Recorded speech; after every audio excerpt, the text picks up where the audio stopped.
The morning light filtered through the crystalline domes of the memorial gardens on New Providence, casting rainbow patterns across names carved into black stone. Jaron traced his fingers over one particular inscription.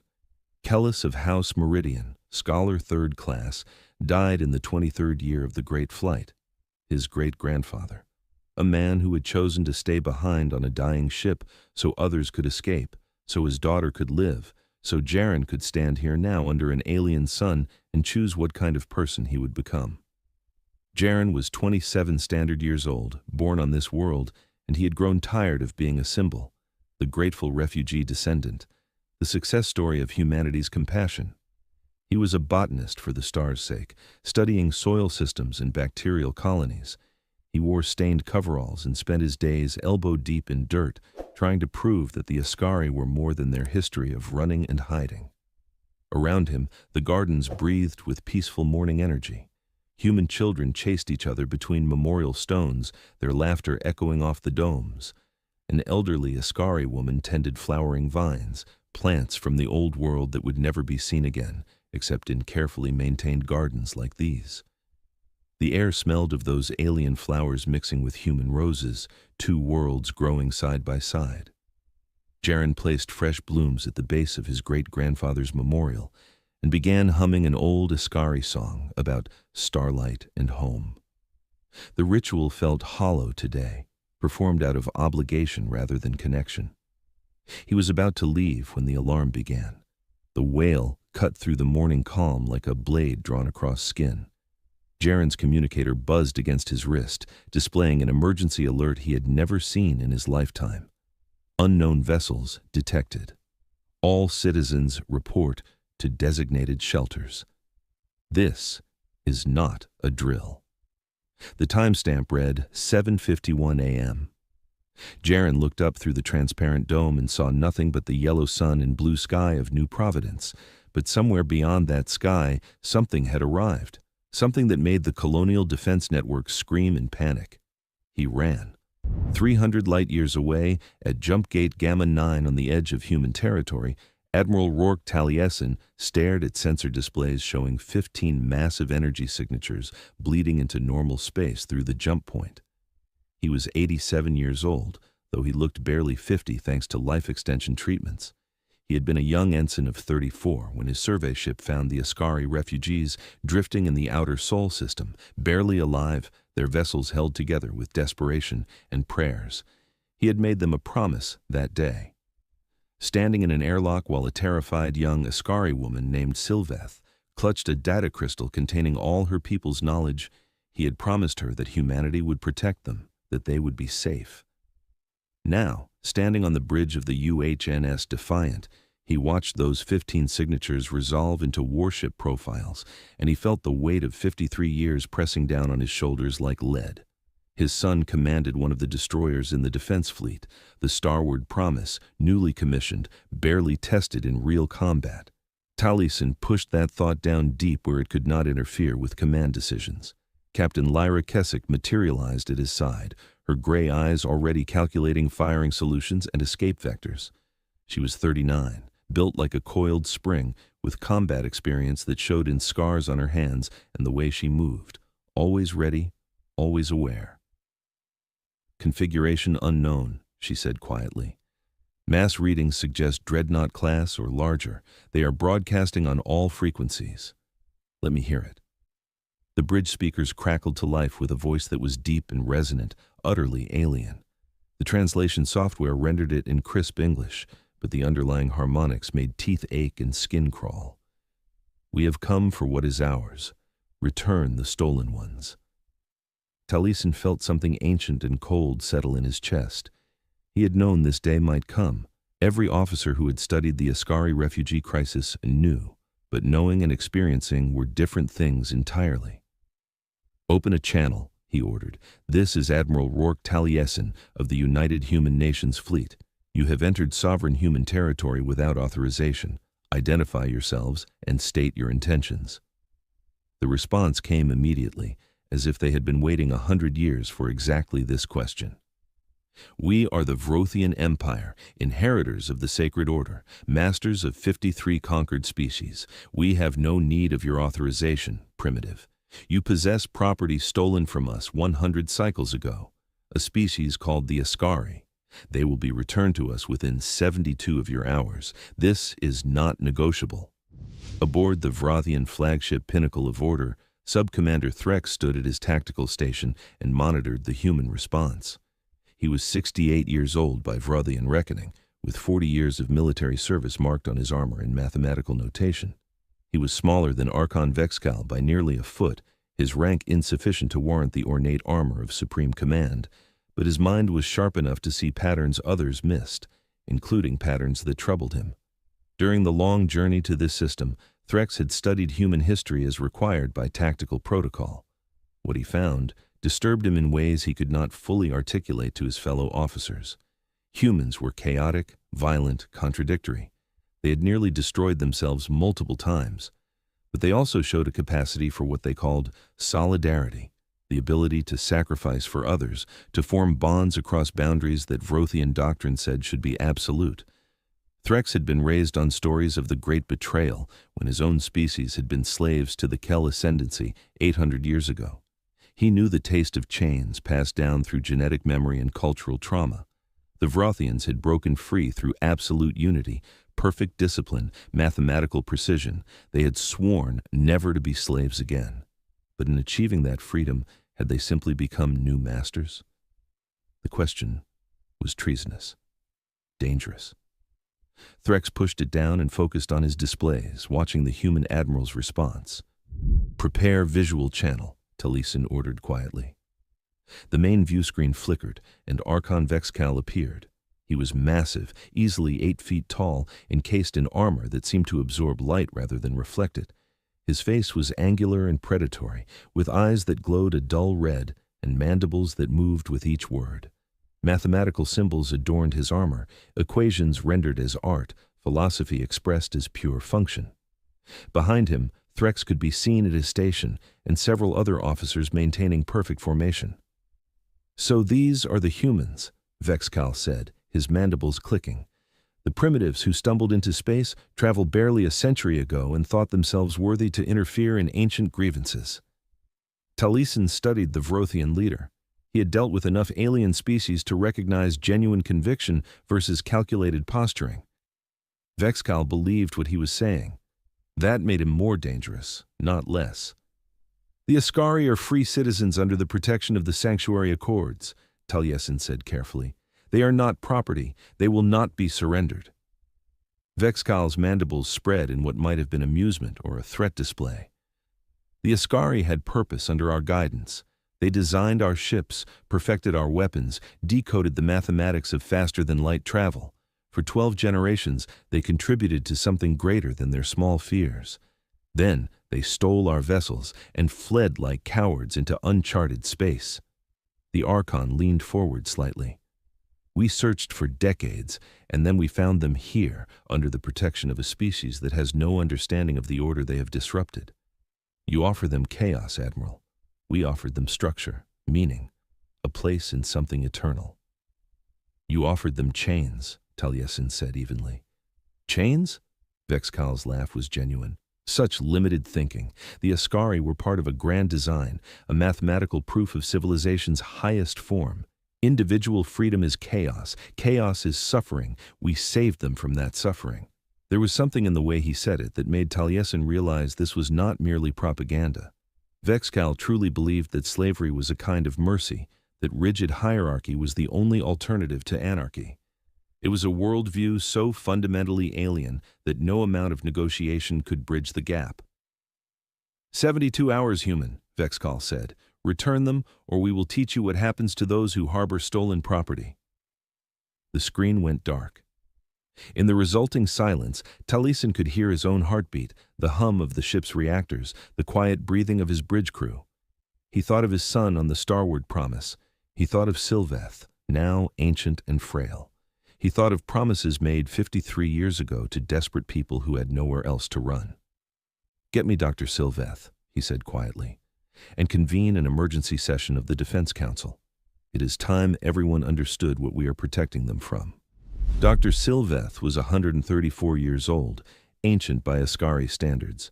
She had been young when the Great Flight began, barely into adulthood, her mind sharp with mathematical genius and her hands unmarked by the kind of scars that came later.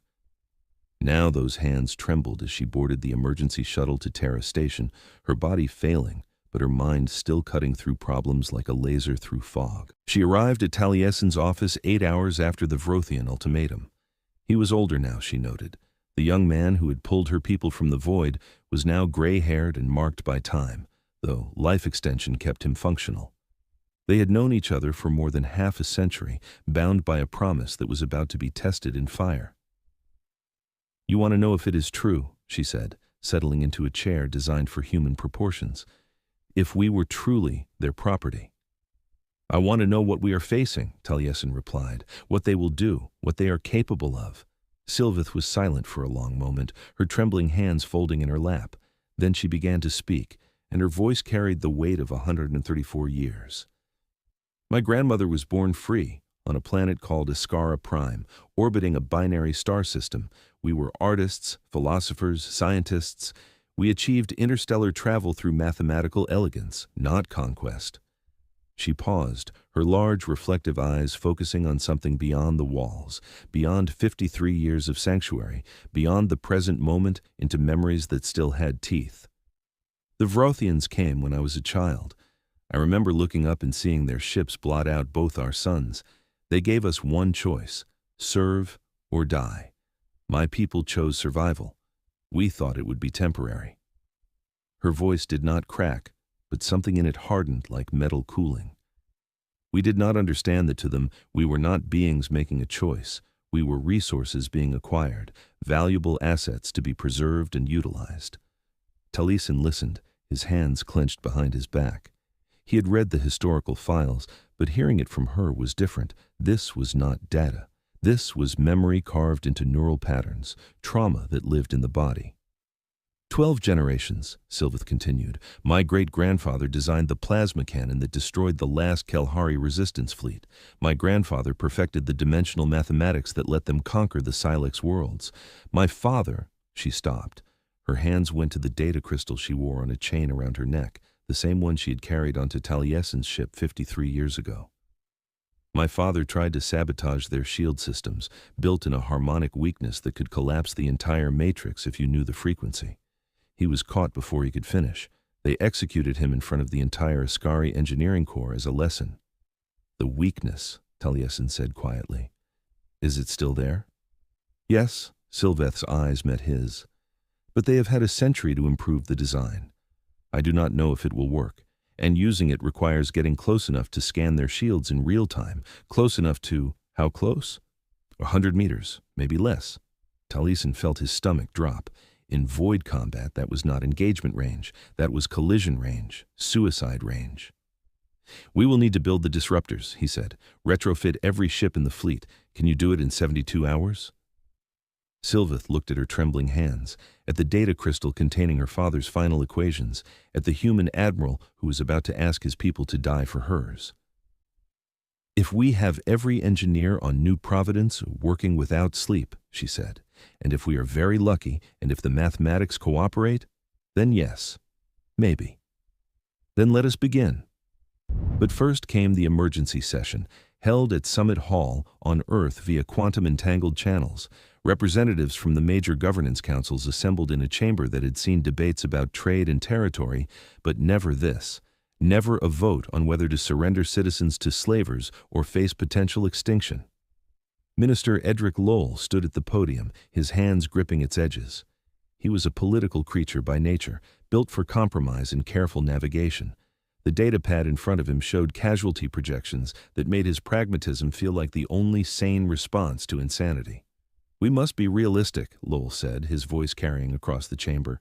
15 battleships against 7 combat-capable vessels in the sector.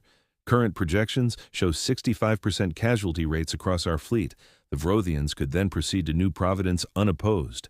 We lose the Ascari anyway, and thousands of our people die in the process. He looked around at faces he had worked with for years. Perhaps a compromise, a negotiated settlement, volunteers from among the Askari, reduced numbers that might satisfy their demands while saving lives on both sides.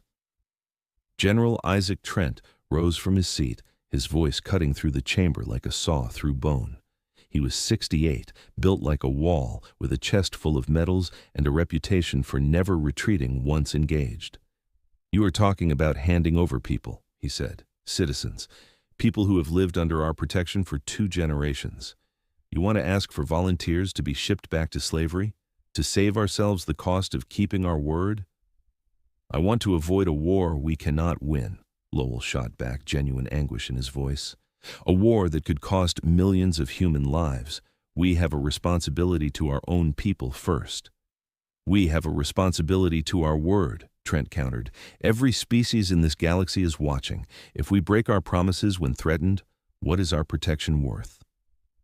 Taliesin watched the debate via secure feed from the Defiant, his jaw tight. Beside him, Ambassador Nadira Fell stood with her arms crossed. She was 44, with diplomatic credentials spanning 3 first contacts. She had always believed that communication could bridge any gap. The conflict on her face suggested that belief was being tested. "They are afraid," Fell said quietly. "Can you blame them?" "Fear is understandable," Taliesin replied. "Cowardice is not." The vote came at 11:34 p.m. Earth Standard Time. The Sanctuary Accords would be honored. No Askari would be surrendered. If that meant war, humanity would face it. Taliesin felt no relief, only the weight of what came next. On New Providence, Matriarch Maurice called a gathering in the central square. The space filled with Askari citizens, their silver-blue faces turned toward their elected leader. Maurice was 67, second generation, born during the flight but too young to remember the old world. She had spent her life building this community under human protection. Now she had to tell them that protection was about to be paid for in blood. "The Vrothians have found us," she said, her voice carried across the square by amplification systems. 15 warships at the edge of human space, demanding our return within 72 hours. The crowd erupted, fear and anger creating a sound like wind through dying trees. Maurice raised her hands for quiet. "The human government has voted to honor the Sanctuary Accords. They will not surrender us." She paused, letting that sink in. "But that means war. A war they might not win. A war where humans will die protecting us." An elderly Askari woman stood, her voice cracking with age and memory. "I remember Earth's ships finding us. I remember their faces when they saw us, half dead, starving, desperate.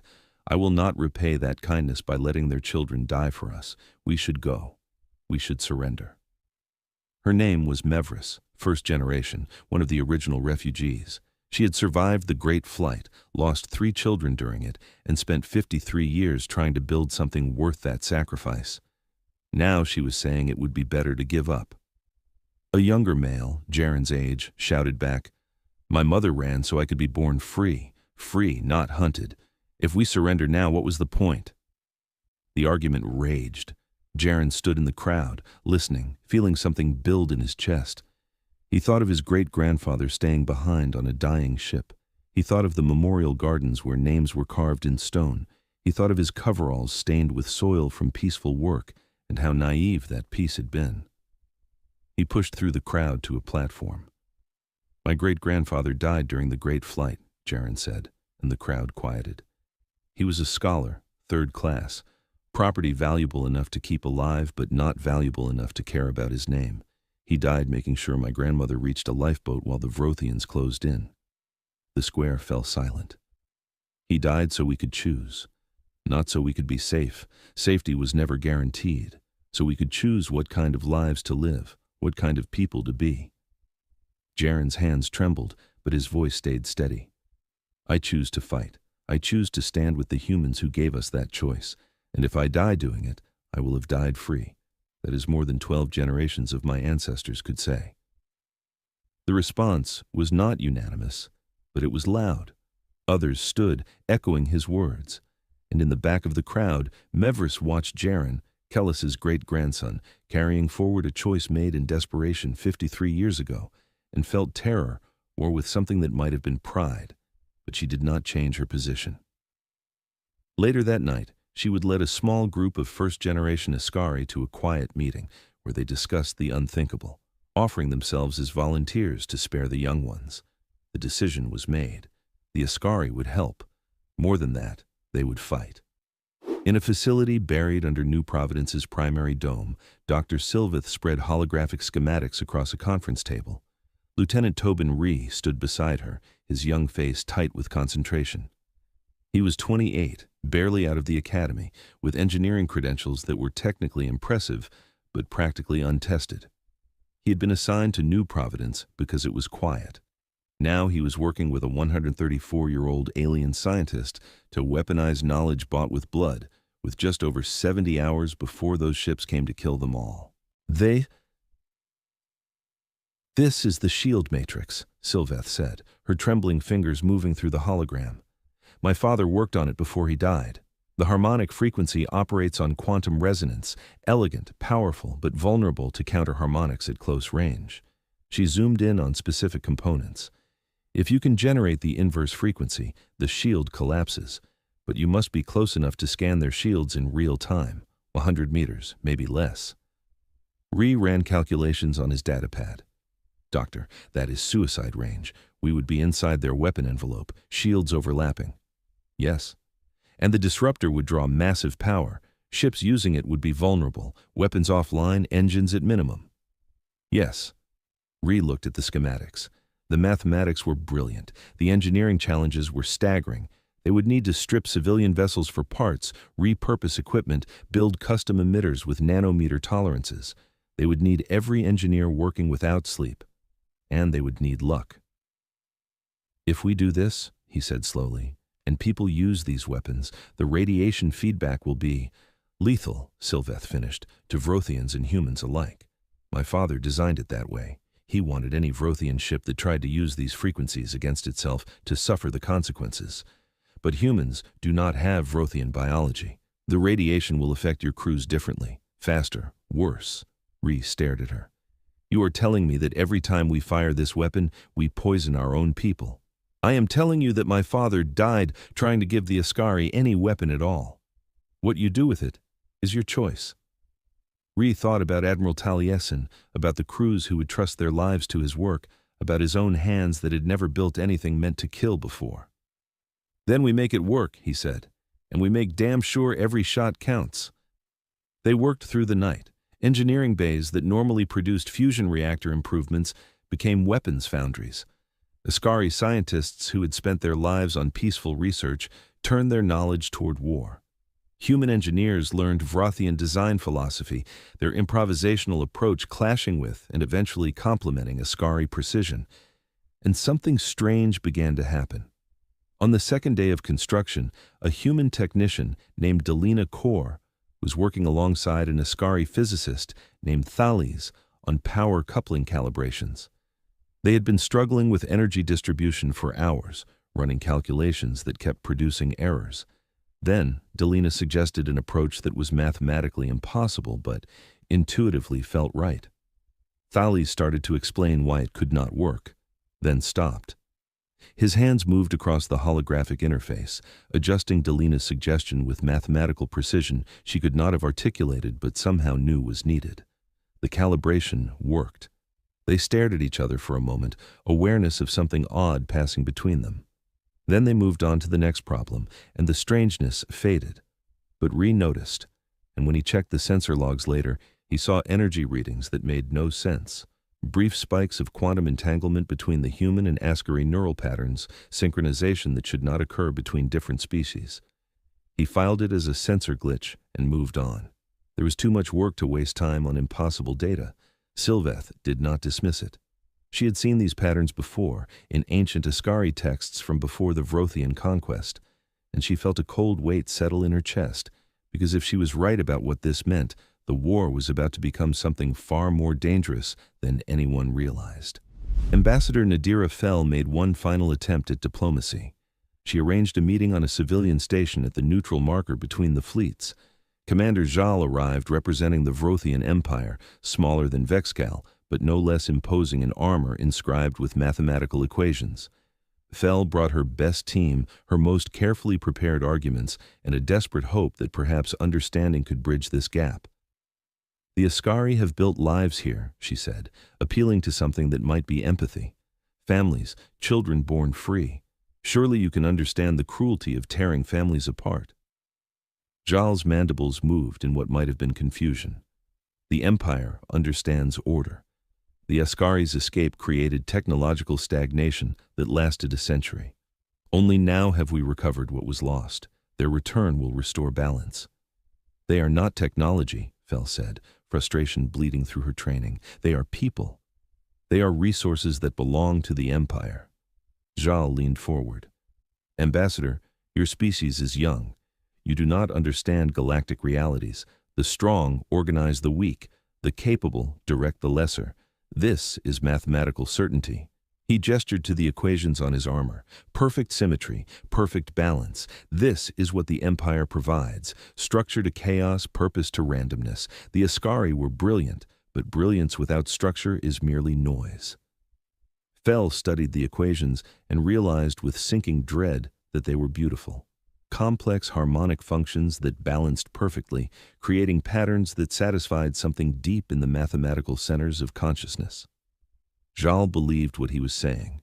This was not cruelty masked as philosophy.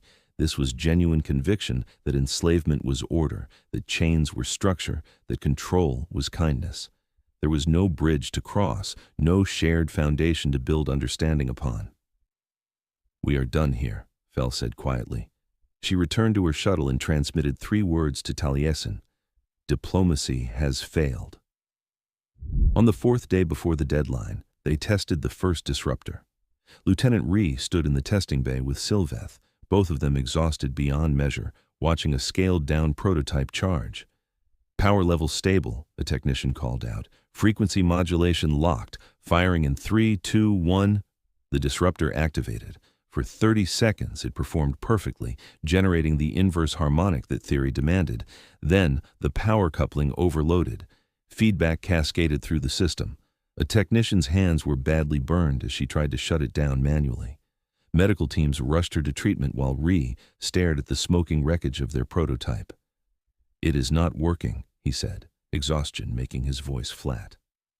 Sylveth looked at the equations again, her ancient mind still sharp despite her body's failing.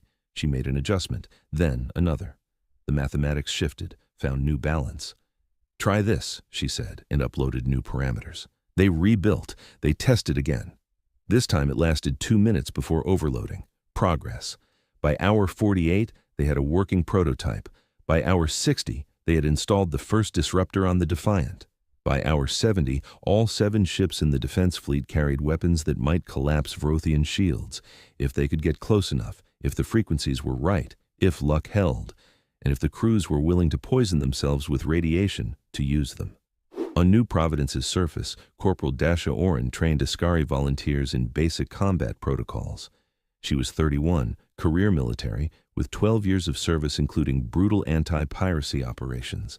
She had joined because raiders killed her parents when she was 15, and she understood viscerally what it meant to be defenseless.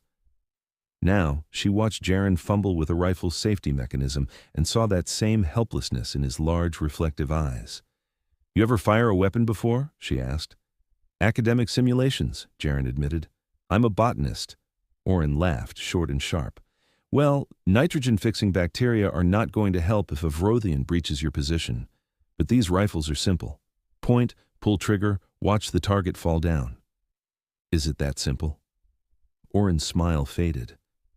She thought about her first firefight, the smell of blood and ozone, the way her hands had shaken for hours afterward. "No, kid, it is never that simple. But sometimes simple is all we have." She walked him through the basics over the next few days.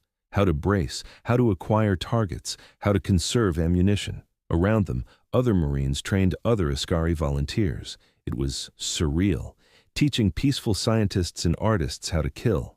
But Oren had read the casualty projections. She knew what happened to undefended civilian populations when professional soldiers came hunting. On the day before the deadline, Jaren asked her, "Why are you doing this? Teaching us, I mean.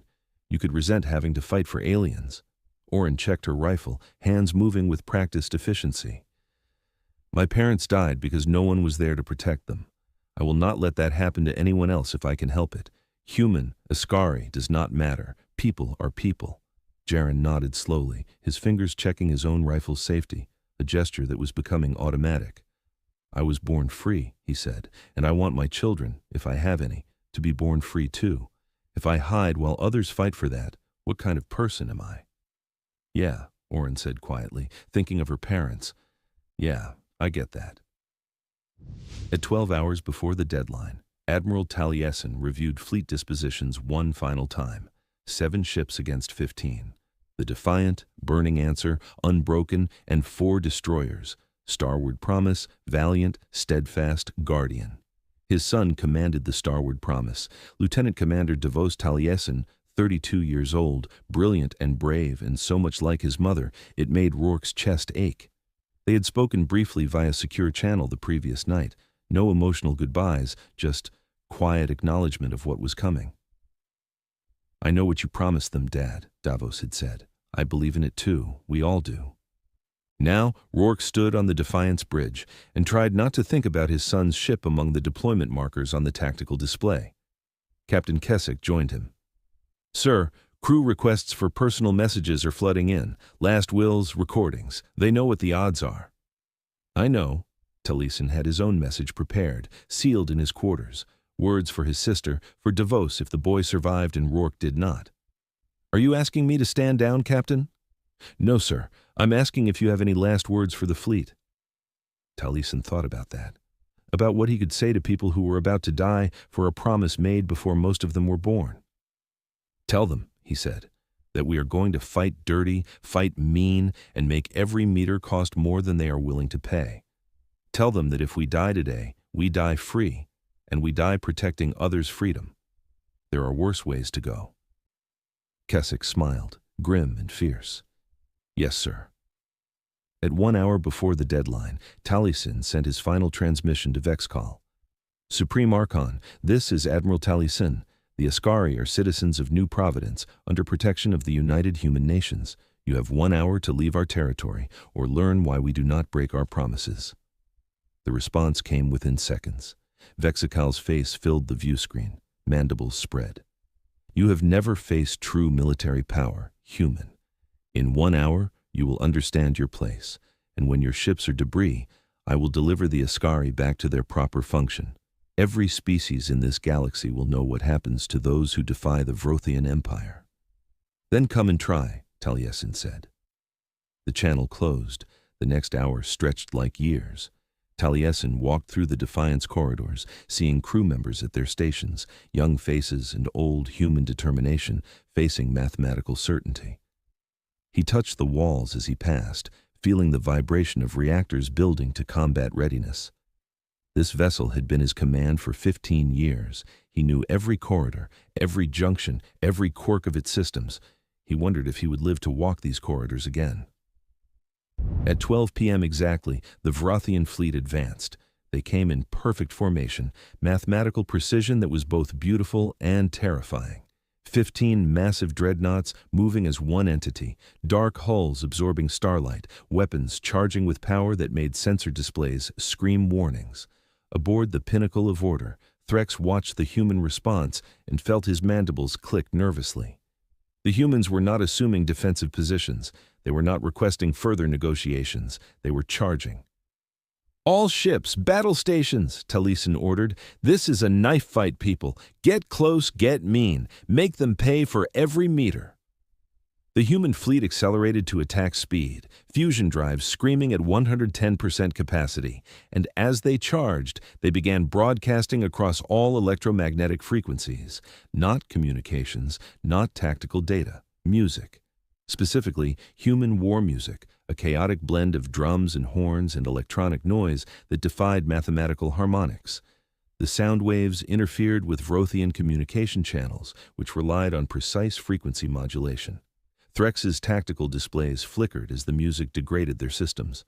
Around him, officers struggled to filter the noise. Their communications became choppy, uncertain. They are weaponizing disorder, Threk said quietly, something like reluctant admiration in his voice. The Vrothian fleet opened fire at extreme range. Plasma bolts lanced across the void at relativistic speeds, each shot calibrated by targeting computers of perfect accuracy. But the human ships did not move in predictable patterns. The Burning Answer's shields flared as plasma struck. Warning klaxons filled its bridge, but instead of retreating, the battlecruiser launched debris, scrap metal, empty fuel pods, construction materials. The debris scattered across Vrothian firing solutions, creating false targets that degraded targeting accuracy. The human fleet deployed nuclear mines in their wake, creating fields of delayed detonation weapons that turned their advance into a death trap for pursuers. When Vrothian pursuit formations hit the mines, tactical nukes detonated, designed to cripple rather than destroy, but effective at disrupting formations and forcing ships to scatter. In that moment of chaos, the Defiant reversed thrust and charged directly at the Iron Verdict, the fleet's second-largest dreadnought. On the Defiant's bridge, Taliesin gripped his command chair as the ship shook from point defense fire. "Shields to maximum forward arc. Lieutenant Ray, prepare the disruptor." Ree's hands moved across his console, face tight with concentration. "Disruptor armed, sir. But we are still 5 kilometers out. We need 100 meters for effective scanning and frequency adjustment. Then we get to 100 meters. Helm, close to ramming distance." The Defiant accelerated directly at the Iron Verdict. Point defense cannons tore into its hull, chewing through armor.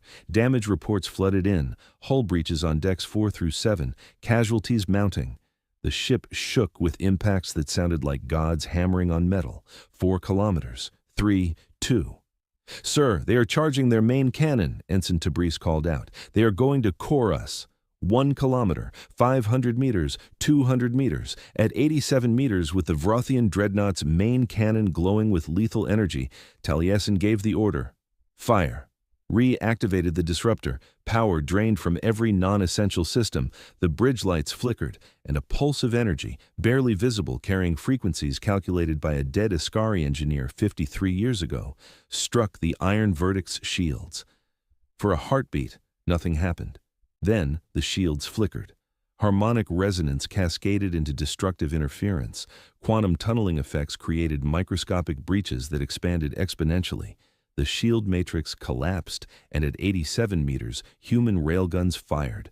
Tungsten slugs moving at 30 kilometers per second slammed into unprotected hull. The Iron Verdict's armor cracked. Atmosphere vented in frozen plumes. Internal systems failed. The great dreadnought shuddered, its perfect form marred by massive wounds. But on the Defiant's bridge, Ensign Tabriz collapsed at her station, blood running from her nose. Radiation from the disruptor at that range was catastrophic. Medical alerts screamed across every console. "All ships, disruptors work, but at terrible cost," Taliesin broadcast. "Every firing will poison your crew. Make your shots count." The human fleet swarmed. The Unbroken closed on a Vrothian cruiser, fired its disruptor from 93 meters, watched the shields fail. But the radiation flooded their forward compartments. Crew members fell at their stations, dying to deliver a single killing blow. The Starward Promise, commanded by Davos Taliesin, wove through Vrothian fire with desperate grace. Fightercraft launched from its bays, small vessels piloted by men and women who flew with suicidal creativity, their movements unpredictable, painting false sensor signatures and creating informational chaos. But the Vrothians adapted. They began targeting the smaller destroyers, trying to eliminate the most maneuverable threats. The Valiant found itself caught in crossfire from 2 dreadnoughts. Lieutenant Commander Mira Tantus saw death coming in plasma fire and made a choice. She ordered maximum power to the disruptor, set ramming speed toward the nearest Vrothian vessel, and had her crew evacuate to escape pods. But there was not enough time. Not everyone made it off. The Valiant's disruptor fired at contact range, collapsing the Vrothian cruiser's shields completely. Then, the destroyer's nose crumpled against the larger ship's hull. Its fusion reactor breached. Both vessels died in nuclear fire. Tantus's final words, transmitted in the seconds before her death: "New Providence, this is Valiant. Tell them we made it cost." Taliesin heard those words and felt something break inside him. 1 destroyer gone. His fleet was down to 6 ships, and the Vrothians still had 13 vessels operational, though damaged. The mathematics were still against them.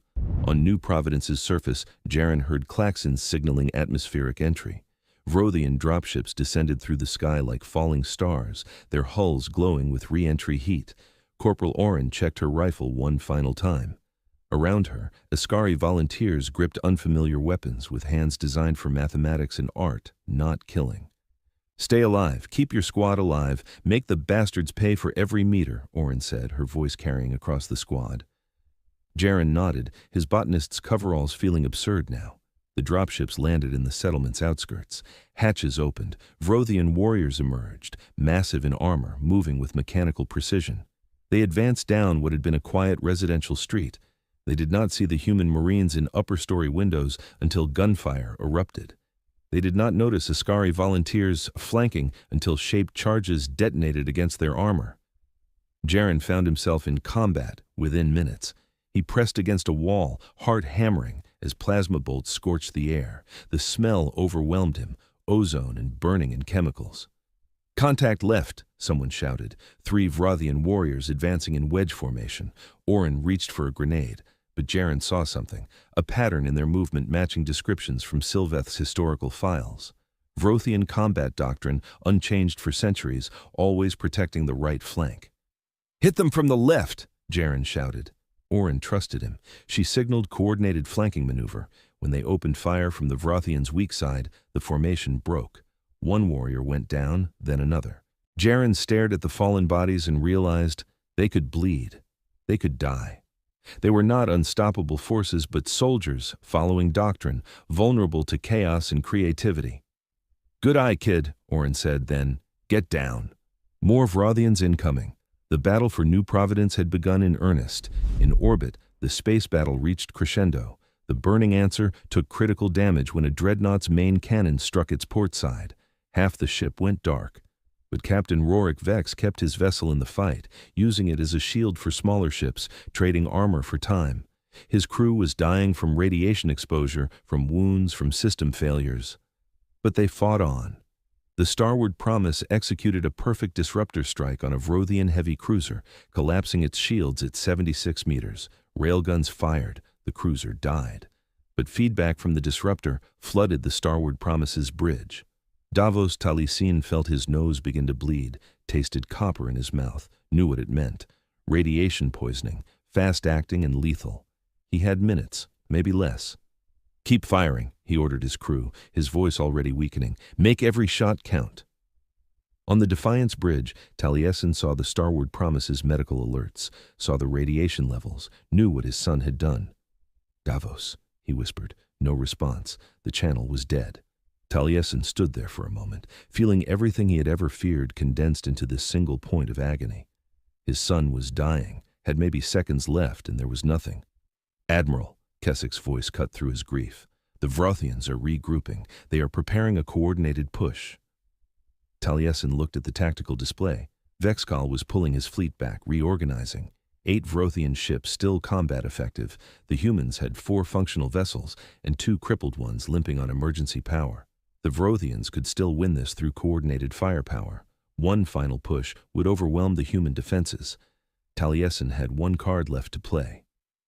"Activate the broadcast," he ordered, his voice steady despite the void opening inside him. The message began transmitting across every frequency, on every channel in the system. It was not encrypted. It was meant to be heard by everyone. First came Askari testimonies, Dr. Sylveth's voice describing 12 generations of slavery, designed to resonate on frequencies no jamming could block. Then, historical records, evidence of cultural genocides, data on 53 conquered species held in bondage. Finally, Taliesin's own voice. "To any species suffering under the Vrothian Empire, this is Admiral Rorik Taliesin of the United Human Nations. Humanity offers sanctuary. We will protect you. We will fight for you. Come to human space. You will be free." On the pinnacle of order, Vexcal heard the broadcast and understood its implications with perfect clarity. This was not a plea. This was a weapon aimed at the foundations of empire itself. If this message spread, if it reached the 53 species under Vrothian control, if it gave them hope, They have weaponized our own subjects against us, Commander Jal said. Vexcal's claws dug into his command throne. He stared at the Defiant on his view screen. This battered human ship that refused to die, commanded by an admiral who had just declared war not on one fleet, but on the concept of hierarchy itself. Threx monitored his displays and saw something that made his mandibles freeze. Supreme Archon, anomalous energy readings from the human fleet. Explain. Their combat patterns combined with Ascari weapons are creating resonance effects in dimensional space. The frequencies match theoretical structures from the old archives, before the Empire, before the Kell. Threx's voice dropped to barely above a whisper. They are approaching confluence mathematics. Silence on the bridge. Every Vrothian officer knew the stories. The confluence had been the theoretical perfect state, multiple species working in absolute harmony, creating resonances that transcended individual capabilities. It was what the Kell ascendancy had feared, what had driven them to conquest and rigid hierarchy to prevent. That is impossible, Vexcal said. The confluence is myth.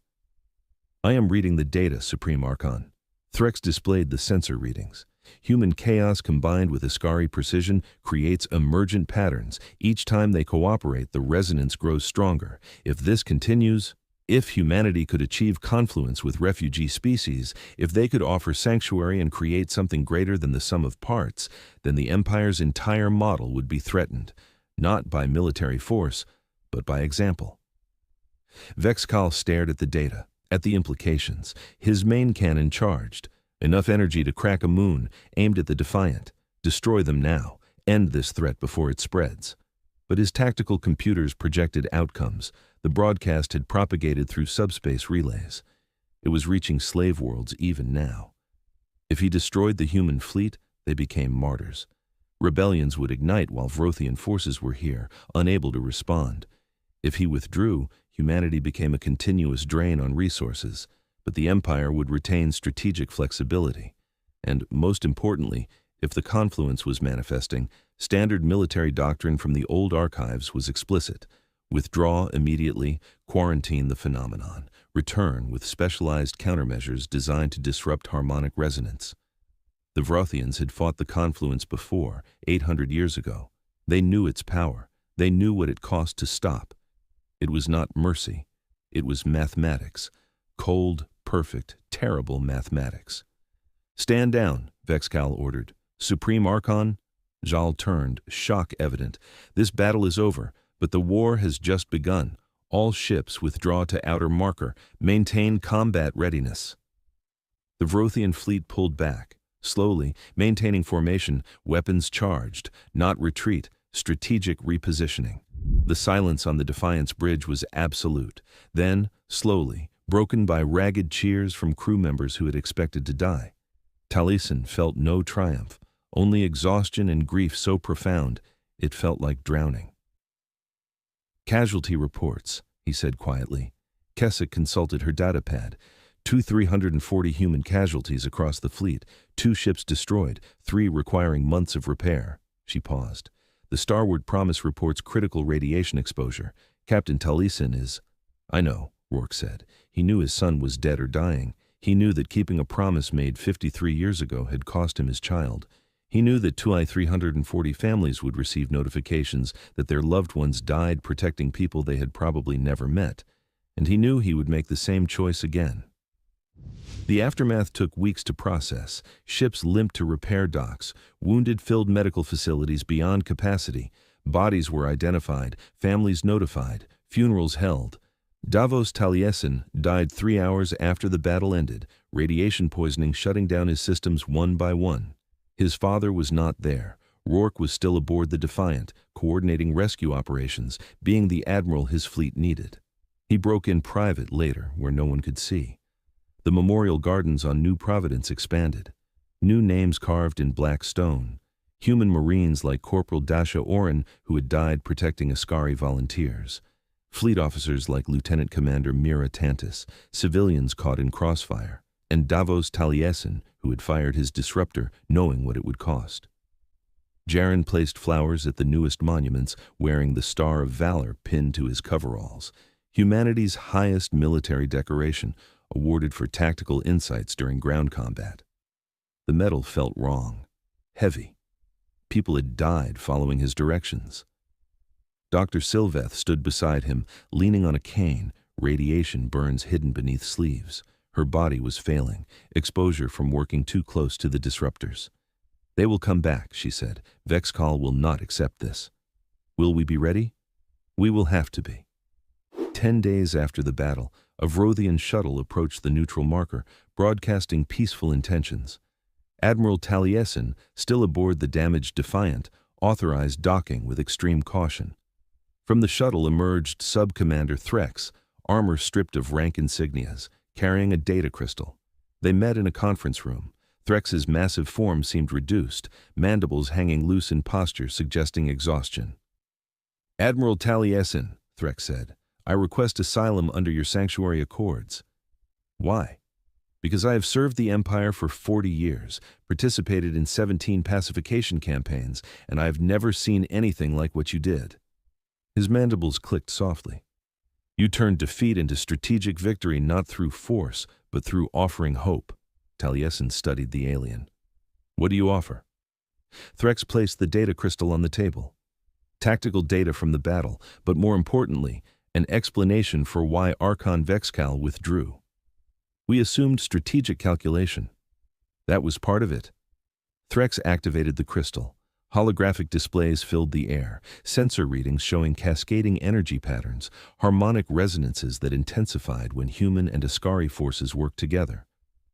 "What am I looking at?" "Proof that when your species combines with the Ascari, you create something we thought was myth, something the Empire has spent 800 years preventing." Dr. Sylveth entered at that moment, summoned by Taliesin. She looked at the data, her ancient eyes widening. "The mathematics," she whispered. "I have seen these patterns in the old archives my grandmother showed me before the Empire, when civilizations worked together." "Admiral," Threx said, "your species combined with the Ascari creates what we call the confluence, a state where different civilizations merge strengths into something exponentially greater. The ancient empires feared it, proof there is another way besides control."